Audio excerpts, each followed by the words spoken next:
this webinar hosted by FX Street. Thanks FX Street for inviting me once again. We like doing these. We've been doing these for a long time, actually many years. I think we started back in maybe around 2015 or something. So we've been doing for a very long time. They're always a lot of fun.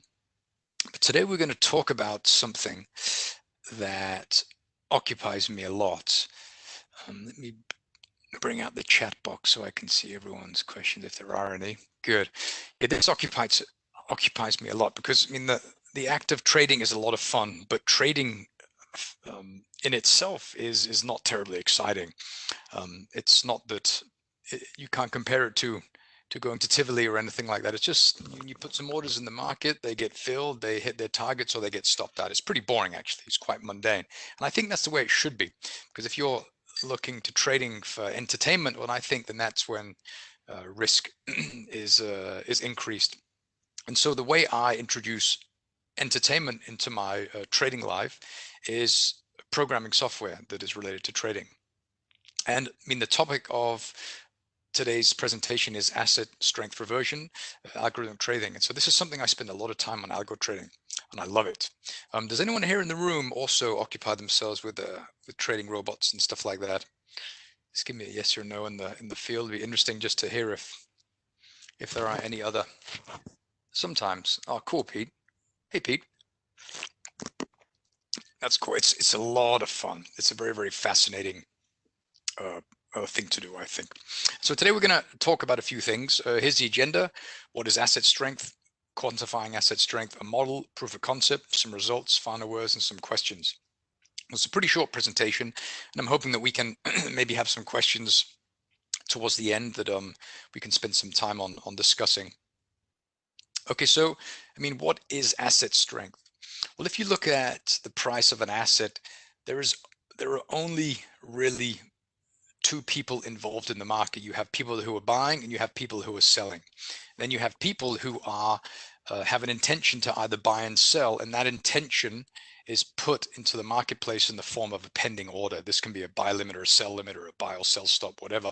But this is showing some kind of an intent. And so this is why I'm always focusing on the concept of supply and demand, or as I call it, liquidity distribution. And for some of you, for those of you who aren't familiar with these concepts, you can check out the other webinars that I've done, and I go into great detail in relation to supply and demand and buy and sell zones. And it's a very, very fascinating topic. And what else can you use? You can use supply and demand. What else? Well, you can use the amount of the asset that's being bought and sold, so the volume of it. You can also use something called momentum, which is essentially showing us how quickly an asset is being bought or sold. And while you can look at a price chart and you can say, wow, this is really being bought because price is going high, you don't really know how much is being bought or how quickly it's being bought. And so you need a way to quantify what's going on. Okay, and then we have trends, and these are typically like the macro trends. So maybe a look into the fundamentals, interest rate differentials. These days it's pretty easy because nobody's giving any carry for anything. And so you have to be able to take the information available here, and you have to plug it into some kind of a model, and hopefully it spits some output back to the user, and this user can use the output to make trading decisions. Okay. Then we have quantifying asset strength, and so what I'm doing is I've created a pretty simple quantitative model that reads data from my trading platform, and it performs a lot of analysis on the data that I'm receiving. Okay, and as a result of that analysis, I know what I'm looking for, and then I'll wait to see if the software is telling me we have some kind of a development happening on Bitcoin US dollar or cotton or orange juice or the euro American dollar. And this is the stuff that becomes important, because you can have a ton of data, but maybe there's nothing in that data that would lead one to believe that it would be a good idea to either buy or to sell it. And so what I like to do is I like to take the data, and I like to put the data in some kind of a graphical representation so that I can look at it. And this I mean, in relation to algo trading, this is called like data first. Normally you have data first or you have idea first. And data first means that you're looking at the data, and based on your observations, you're building some kind of a framework about that data and future expectations to that data, and building a trading model on top of that. In contrast to idea first, where you have an idea, you have a hypothesis about something in the market. It could be, for example, that if we have a rally during the Asian session, that rally or that gap normally fills during the London session. That could also be a valid hypothesis that we could then try and analyze. These, I mean, they're equally good. They're just two different approaches, two ways to skin a cat, essentially. And so visualizing data is something that I really like to do. If I just give you a quick example of that, I mean, this is the data that I want to visualize. Let me turn this off. So we have a bunch of lines. It doesn't really matter what they do, but they're telling me essentially where we have an interest to buy and to sell. And so this is something that enables me to make that decision. Okay, so I can look at this information. I can go back historically. I can have a study. I can see if I can find some patterns, either by doing it manually or doing an automated analysis, and then I will build my trading model on this data. But the data that goes into this is coming from all of the symbols that you can see here on the left side of the chart. So all of this information is being downloaded, is being fed into an algorithm, and it's spitting it out in the form of this graphical representation. And this to me makes sense. And so this is what I'm trying to build a model on top of. Actually, you couldn't see that, could you? Let me see if I can share application, a trading platform. Okay, here. So this is the data that I was referring to. Okay, can you see my trading platform now? I don't think it was visible before when I was blabbering. Yes, cool. So what we have here, I mean, this is the result of my algorithms analysis. It reads all of the information on the left side of the window here. It's fed into a quantitative model. The analysis is performed, and it's displayed like this for this asset, which is the pound Canadian dollar. We can go to, for example, we can go to the euro Singaporean dollar, and the analysis continues. I mean, here it's going to perform it's going to spin quickly. Now it's crunching numbers, and then in about 2 seconds, it'll display the result of the analysis. Boom, there it is. And so now I can see a similar information, and the information that I can see here is relative to the euro Singaporean dollar. Okay, good. Okay, so now I can go back to my slides. Good, here we are. And so, yeah, so I look at the visual representation of that, and I'm making my decisions, or I'm building my trading rules based on the data that I can see here. Okay, so if we look at a model, my model is essentially based on cycles, but the trading model can be based on something as trivial as moving averages or some other secondary representation of price, so some kind of a technical indicator. It can be based on arbitrage. It can be used on interest rate differentials, or it could have been in the old days, you know, when you had, for example, the Australian dollar, Japanese yen carry trade. It can be based on many, many things. But I like cycles because this makes sense to me. We have periods of expansion, and then we have periods of contraction. And these normally happen between 3 and 5 times. So we have a period of expansion, contraction. That's the first one. Then we have another one, expansion, contraction, another one, expansion, contraction. And that can happen 3 to 5 times. Okay, and so my model focuses on this. And I suppose if you want to compare cycles to something else, I suppose you could compare it to something like Elliott waves, where you have the first wave, wave 1, A, 2, B, you know, or you have the first wave, then you have the pullback, the ABC, the second wave, the ABC. It's kind of similar to that, but it's not looking at a price chart. It's looking at the results of an analysis of the data, which to me is a little bit more of an edge, because at least for me, Elliott wave is a little bit too subjective. And so the question becomes, well, which low do I start the analysis on? Is it this one or this one? And so unless everybody has the same starting point, the results will vary. And so by quantifying the data in a different way, like I'm doing, for example, it just makes it a little bit more objective. And objectivity is something that you need, especially if you're trying to program a trading robot. And so the process is, I mean, you define your criteria. I have a criteria based on cycles of an asset, expansion, contraction, as I spoke about. And then we have to gather the data. And so this can be as simple as downloading moving average data or some other technical indicator data. It can be maybe in relation to what I'm doing is I'm downloading all of the data for all of the currency pairs, and it's all going into a model, and then it's being analyzed, and it's giving me information that's telling me how strong the euro is, how strong the Swiss franc is, the Singapore dollar, the New Zealand dollar, and so on and so forth. And so I'm getting a lot of information and I'm analyzing it. And so the data gathering is actually quite important, but more important is the data cleaning, because as the data science expression goes, garbage in, garbage out. And so you have to take the data and you have to scrub it in some way. And you can either remove data that's not correct. And this data could be, for example, we could have some, for example, extreme outliers.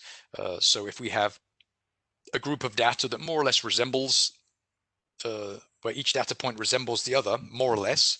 So if you had to put like a best fit, a trend line on the data, it would fit quite nicely. But sometimes you're going to have these huge outliers where, let's say we have an average of the most of the data, which is, let's say, the number 5, but then you have outlier data, which is 217 or minus 412. Okay, this information is not useful because number one, it's a rarity, and number two, if you're looking at averaging, it's going to distort the average to a very, very high degree. And so we can either remove those or you can normalize them. So you take the data that looks a little bit weird, you run it through an algorithm, or you can massage it in some way, and to make it look like the rest of the data without losing its value. And then you analyze the data, which will give you some kind of a result. And then this result is kind of the gold, I think, where you have your data, you put it in, you analyze it, you clean it, you analyze it, and then the result is kind of the result of the hard work. It's kind of like you have a miner who goes into the river and he's sieving. That's all the hard work, and the data, the extracted data, is like the little nuggets of gold that's in the pen. So this is very, very important. And so when you have this data that contains all of the information that's relevant, well, then you have to, in some way, analyze this data once more and use that to tell you if you should be either buying or selling the asset that this data pertains to. And it's very important to it's very important not to overfit as well. And I think I talk about that in just here, where we have, I mean, for my methodology, my model, I've made an algo trader, and it's really good when you have an algo trader and you start to backtest. If you backtest, you'll be blind to the fact that your algo trader or your algorithm or your model, whatever it is, can also lose trades. And this is because we have a bit of a confirmation bias when we're looking at data, and that is our subconscious mind brings to our conscious mind's attention data that fits our preference or our bias. And this is really, really dangerous when you're looking at data that is as neutral as, for example, asset prices. And so we have to be really, really careful that you're not trying to overfit. And backtesting does that. This is why I never do any backtesting. And so what I'm doing is I'm taking the data, and it is,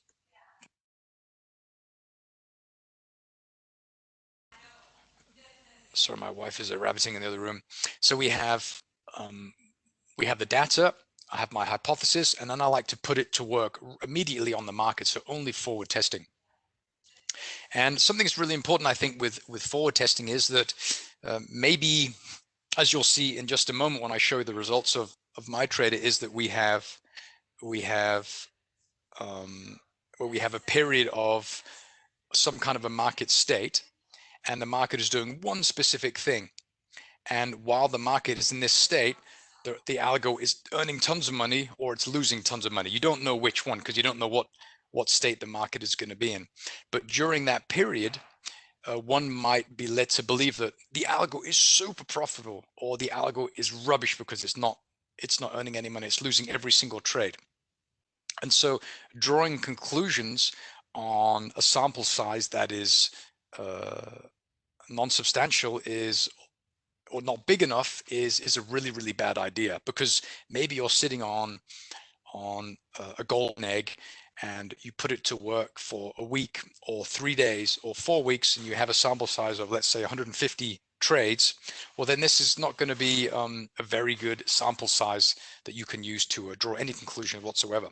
And so I like to put it in and have 10,000 trades, because I know after 10,000 trades that we've experienced many periods of expansion and contraction on many different asset classes. We've experienced some kind of a flash crash.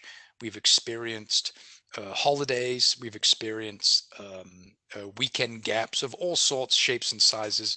We've experienced pretty much everything that you can experience. Okay, and so it's super important that you expose your algorithm to flash crashes like we experienced several times in the past. And so you want to be able to see how your algo can perform in a situation where the bottom has fallen out and everything is plummeting. Okay, and this is really important because, I mean, my algo, this one at least, it's a mean reversion, and price is not always going to revert to the mean. And so when it isn't, when it continues to go, I want the algo to be aware of the fact that it's losing money, and I want it to shut down very, very quickly. Because during the times that we are reverting to the mean, it's going to earn a decent money, but the times that it's not, I want it to stop, because all those profits will be given back. And so you want to slow down the hemorrhaging or switch it off. You want it to switch off until the market settles down, until the market state represents the data that the robot will be able to be profitable on. Okay, so we have using the model, you create an auto trader, and this can be done in many different platforms. I'm currently using MetaTrader, but I've also done similar things in Python frameworks. I mean, there are a plethora of different options that you can use in order to automate a lot of your trading strategies. There are also, if you're not a programmer and but you have an idea, so you have your idea first, you can take this and you can use something like, I think it's FX Pro in the UK, and they have a visual expert advisor builder where you have your hypothesis, you create a rule set. So you take your idea, you implement it using this graphical builder, which it's quite clever actually. There are many of them, but this is just one example that I recently saw. And you use it simply by dragging boxes onto this this canvas. So you have the canvas, and let's say you have you're looking for open prices, specific open prices, or specific behaviors of open prices. Well, then you can drag a box on there and you can define the behavior, the criteria, and the expected results. And you can build it this way, and it's really nice, and it's very quick, so you're not forced to write code. And even if you are a programmer, programming can take time because you have to write it, you have to debug it, you have to test it. And so there, I mean, I have, you know, my SVN, my software development server, I have production, I have development, and then I have an experimental build. And all my kind of Einstein stuff, Einstein as in crazy, you know, like all these really quirky ideas that I'd like to try, I write into the experimental build. The stuff that I see promising, I move to the development version, and when it's been tested and is running well, then I move it to production. Then it's released. Okay, so it's really important that you have a way that you can do these things. Okay, Pete's asking, what was the name of that platform? I think, you know, let me have a quick look. I think that it's FX Pro in the UK, Pete, and they have a visual builder. but there are many others. There's also, what are they called? There was one out of Copenhagen, Denmark, called Magic, MAGIK, I think it was spelled, but they recently changed the name, or a couple of years ago, to something else. But there are loads and loads. If you search for, yes, FX Pro, if you search for graphical expert advisor builder, you will get a big selection of possibilities. Okay, so you create the algo trader and then you let it run. Hey, my pleasure, my pleasure. And then you let it run. And this is the best part, because you have your idea. It went from conceptualization to a kind of a concrete kind of idea, and then it was implemented maybe on paper or on a whiteboard or something, and then it was translated into actual instructions. And then now is the day where you say, okay, start trading. And it's very exciting. It's really, really exciting when this happens, because then you're actually seeing your algo trader live and breathe, buy and sell, and open trades and close trades. And it's a really exciting time. Okay, and so when you have that, then it's a matter of letting it run on, let's say, 10,000 trades or many, many trades. Essentially, you want it to run over a period of 3 to 6 months. And normally after 3 to 6 months, depending on what kind of an algorithm you're running, you'll get a high number of trades in the tens of the thousands, and this is good. So if I just show you very quickly what I have so far, and this is after, how long is this? I opened it maybe 2 weeks ago. The algo started to run. I'm just going to show you what it looks like so far. And so we started off with $10,000. We currently have a net profit of 3,100. So we have 31% in 2 weeks, which is absolutely remarkable. But this, it sounds really amazing, but this is the important bit. This was when I switched it. I switched it on here, and it went up to 50% profit, and it had floating 10% in profit. So up to $16,000 after the first couple of days. And I left it. I didn't touch it. It's a fully automated trading robot. I don't want to meddle and ruin the data, taint the data. So I left it. And then that floating P&L, they all lost. And then we won some and we lost some. We won more and we lost more, and we won and we lost, and you can see how it goes. And this is just the beginning. And so we're waiting. I'm waiting now for these numbers of trades to tick in. And so far we have 250 trades, which it sounds like a lot, but it's not a lot. It's not a lot. It's not enough data to draw any conclusions whatsoever. So we're still waiting, and it's still running, and we'll see how it goes. I have updates that I'm constantly introducing. One of the updates that I'm working on right now is the concept of a trend.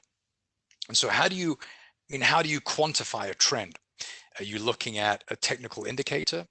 Are you looking at market structure?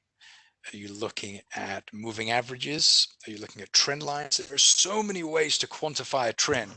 And I've looked at about 120 different ways, or I've tried 120 different ways to quantify a trend, and it hasn't been successful.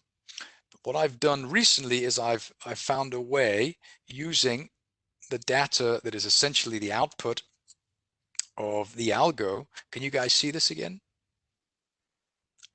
The histogram. Super. And so what I'm looking at now is I want to use this data to help me. Hey, Carlos. Oh, cool. I didn't see you in there. Nice to see you. So I'm looking at this now to try and use this to help me assess if there's a trend or not. And some of it is manual work, and some of the other tests that I can do, I can automate. But it's it's a long. Normally, it's a very, very long process. And if you think of like a big investment bank who has a team of 50 developers and 5 physicists and 10 quants and X number of economists, I mean, development goes so quick. But if you're a guy like me, and it's just me and my 2 cats and my 2 boys and my wife, it's really slow. But the good thing, what I'm doing to help me test it is I'm letting it run on many different VPNs, and I'm getting it to run on different time frames, so I can find maybe a bias that's telling me, okay, the smaller time frames are more profitable, or the medium term or the long term time frames are profitable, currency strength are profitable, or commodities. So it's trading almost everything on every time frame at the moment. Then after my 10, 20, 30,000 trades, then I'll be able to draw some conclusions. And so far, the conclusions are that the 4-hour chart is a very good pair to trade, and euro crosses and pound crosses are the most profitable. So the pound, so these ones here that you can see here, the American dollar CAD, that doesn't show any significance whatsoever of being a profitable instrument, but you can see these patterns begin to emerge after 1,000, 2,000, 3,000 trades. Then you have to follow these, and you can see because the profits for certain symbols start to diverge from the rest. And this is beautiful, because this is, wow, we have our first pattern emerging. And this is fascinating. So far, the 4-hour chart, euro pairs and pound pairs, this is what this algorithm works the best on. And so I haven't changed anything yet because it's still too early. But what I am doing is I'm making a mental note of the fact that this is the case, and I will revisit these when I'm done with this simulation, and I will only allow it to trade euro and pound crosses on the 4-hour chart. So very exciting, I think, very exciting indeed. And just to give you an idea of what it would look like. So look, there's a lot of stuff in here that doesn't really matter, but something that's important is, as I mentioned, is loss mitigation. This is super important. So each day I will allow the robot to give back 2%. If it exceeds 2%, then it switches off for that day. Okay, and I'm not going to allow any more than 2.5 losing days a week. So if I lose 5% or more, then the robot will switch off for that week. And for the month, it goes to 10%. So this is my way to help the robot stop losing money, because I know that during ideal market conditions, it's earning tons of money. Hey, Albert, good to see you in here. It's earning tons of money when the market conditions are perfect. But when are they perfect? They're perfect maybe 1 out of 10 times. And so I want to ensure that when market conditions are perfect, it's raking it in. And for the 9 out of the 10 times where it's not perfect, I want to make sure that I'm reducing risk where possible, and I am limiting how much money the robot is allowed to lose per day, per week, per month. And so I'm doing things like trailing stops. That is showing to be, okay, Albert, no worries.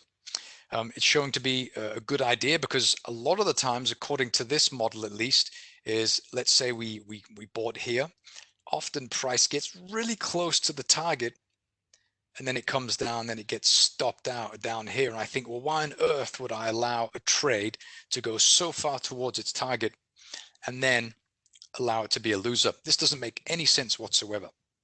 And so enabling trailing stops and enabling trade management enables me to prevent this from happening. Rather, not prevent it from happening, because you can't prevent anything from happening really, but you can reduce the likelihood of it happening. And so this one here, the enabled trend management, is essentially, if it's buying here, it has a signal to buy here. It's looking for the opposite signal on the opposite side of the market to get it out of the trade. And so my risk is the same, my stop is the same, but my target is not put into the market, or it's maybe 50 times the size of the stop, and then I let it continue to go so the trade can continue to move towards its target. And this seems to be a really good way to do it. And this is because of historical analysis of some of the trades that I've done in the past, and that is that a lot of the trades, there's a really cool tool that a friend of mine introduced me to, called TraderVue, TraderVue. And the cool thing about this tool is that it enables, it shows a metric which I think is great, and it was something like potential profit realized, and it can be 100% or it can be 60%. And if it's 100%, it means that your algo got out of the trade at the point when it turned around and went back. And if it's 60%, it means that price moved, hit my target, but then went on to an additional 40% before it turned around and came back. And so ideally, I'd like to get that extra 40%. Why not? Okay, and so this trade is enabling me and a friend to analyze them and to help spot these patterns that are very interesting. Okay, Carlos is asking, what do you mean by the quantitative or quantifying a trend? Are you trying to define a type of a trend? Yeah, so, I mean, Carlos, if you look at, if we just look at this for a second, let me move these down. So if we look at this, I mean, you can see that, I mean, here was a downtrend, here was an uptrend. So I don't know if we're in a downtrend or an uptrend. On the daily chart, it just looks like that we're ranging between something up here and something down here. And so I don't really know, but what I do know is that if we're going down, I want to be selling, and if we're going up, I want to be buying. This is nice information to have. And while it's quite difficult and it's not that simple to do, it will certainly stop the robot from getting into trades that are simply not profitable. And I'll show you a couple of examples of ones from that it's taken. If we grab, let's look these two here. Okay, so if we look at this, I mean, the robot, actually, what time frame is that on?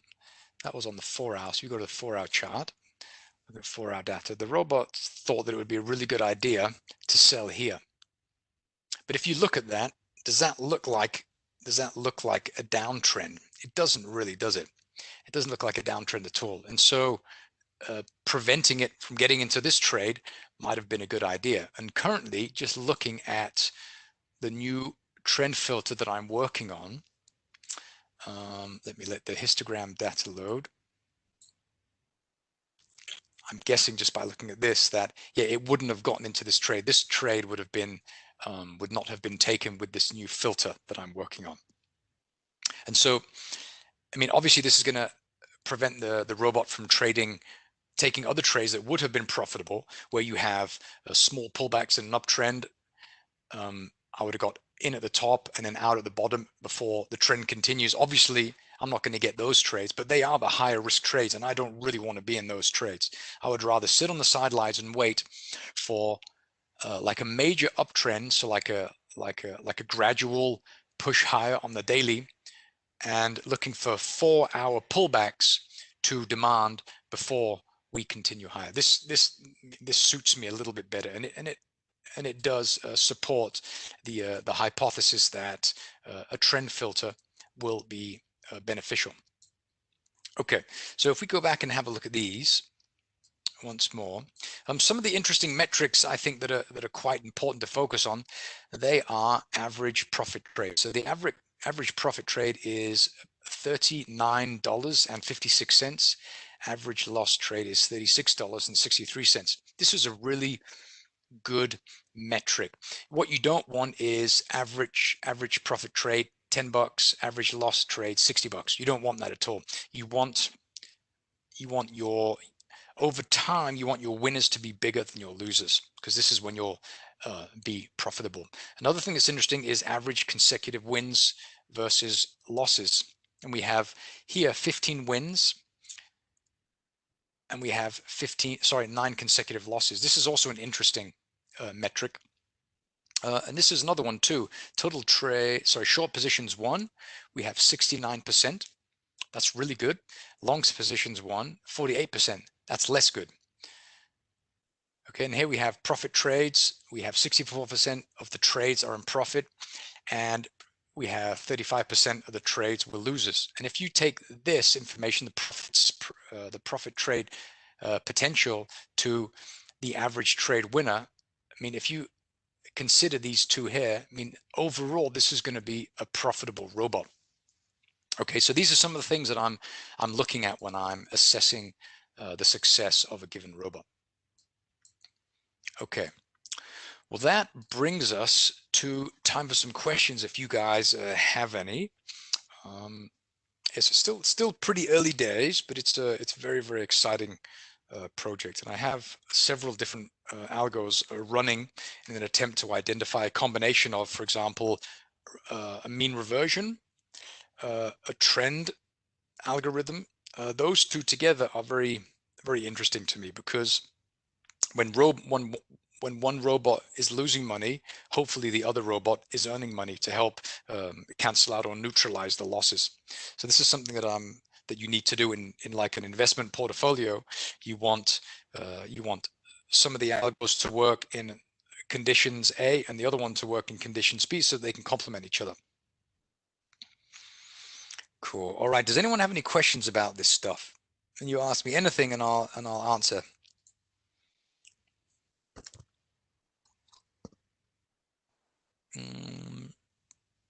Which one is from my site?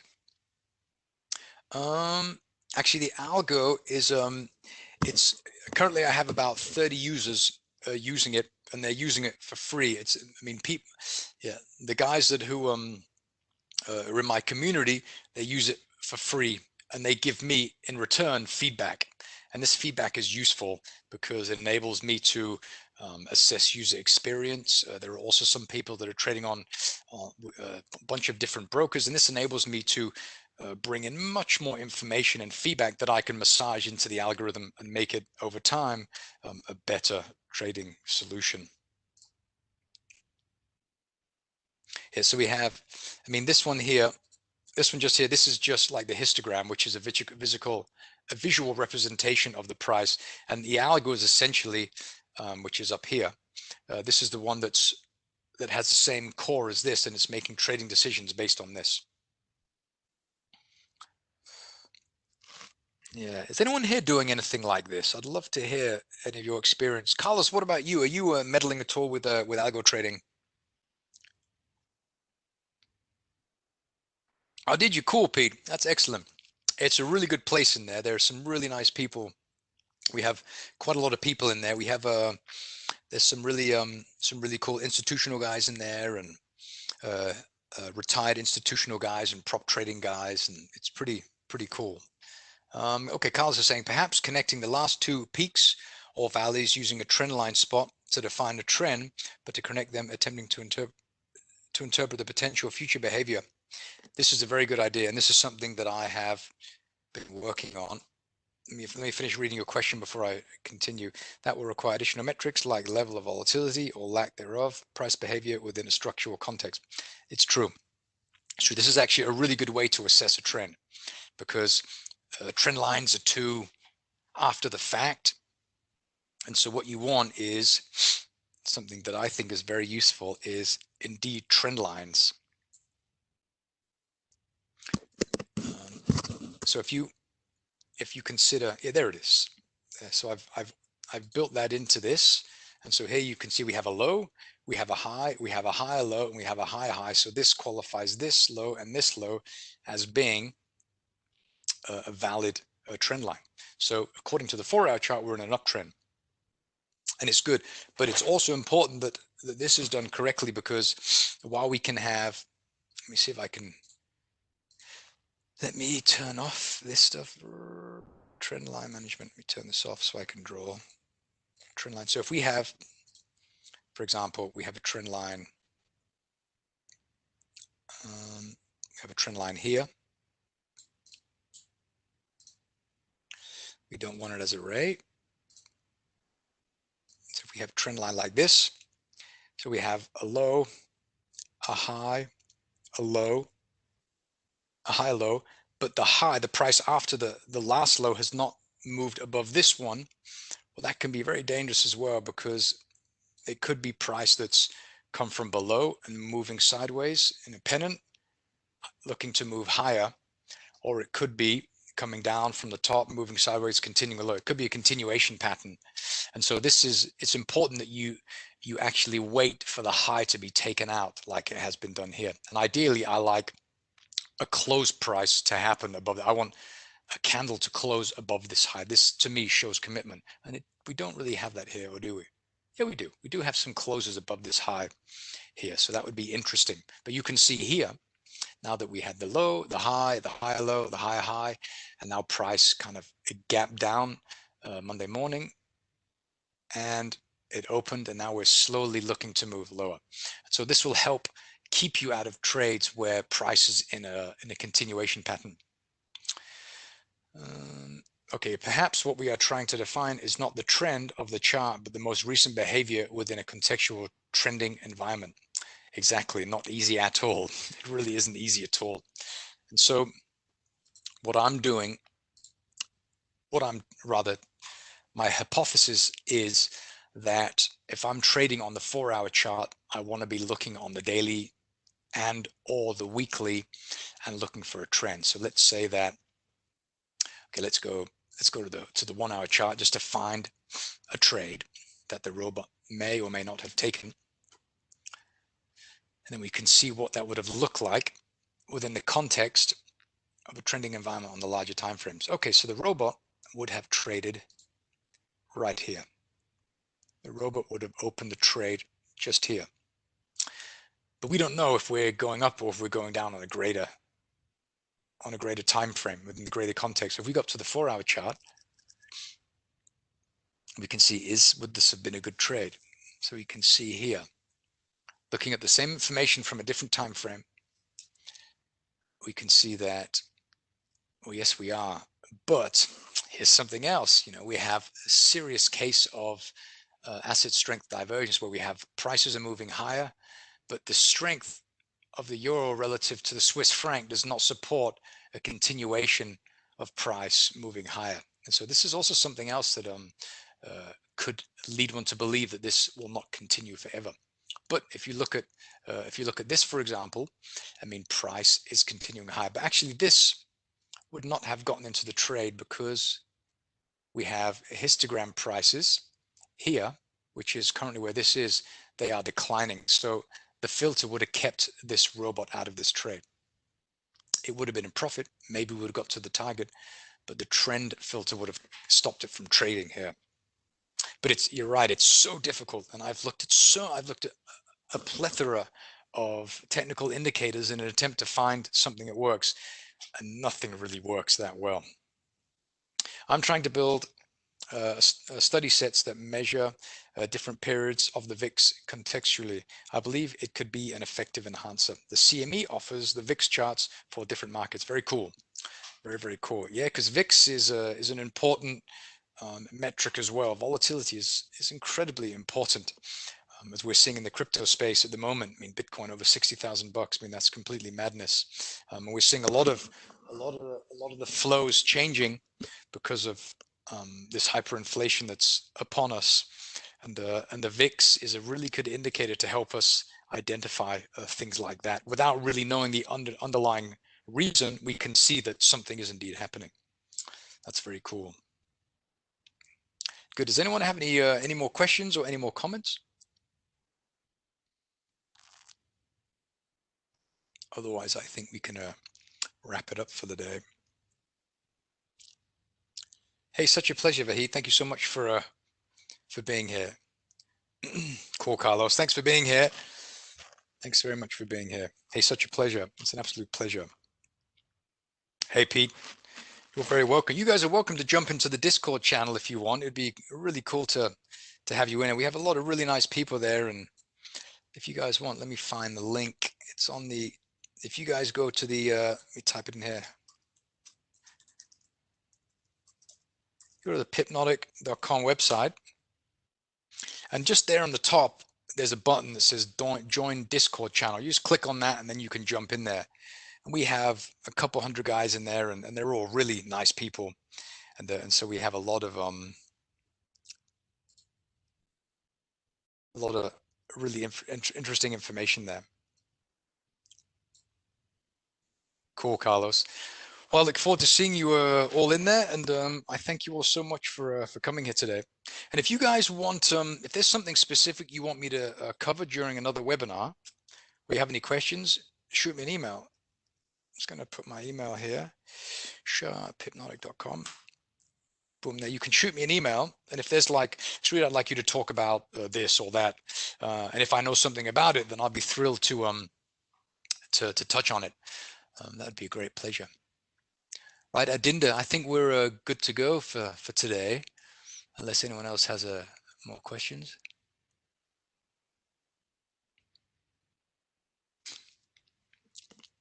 Cool. We'll wrap it up. But thanks everyone for being here today. Thank you so much, FX Street, for having me. It's always a pleasure. And yeah, guys, jump into the Discord channel, and we can continue our conversation in there. And thank you, Adinda, once again for helping out with these webinars. Thanks, everybody. Have a lovely day, no matter where you are. I'm in Mallorca, and the sun is shining, so we're quite pleased about that. It's nice to see the seasons changing and the flowers blossoming everywhere. It's lovely. All right, take care until next time.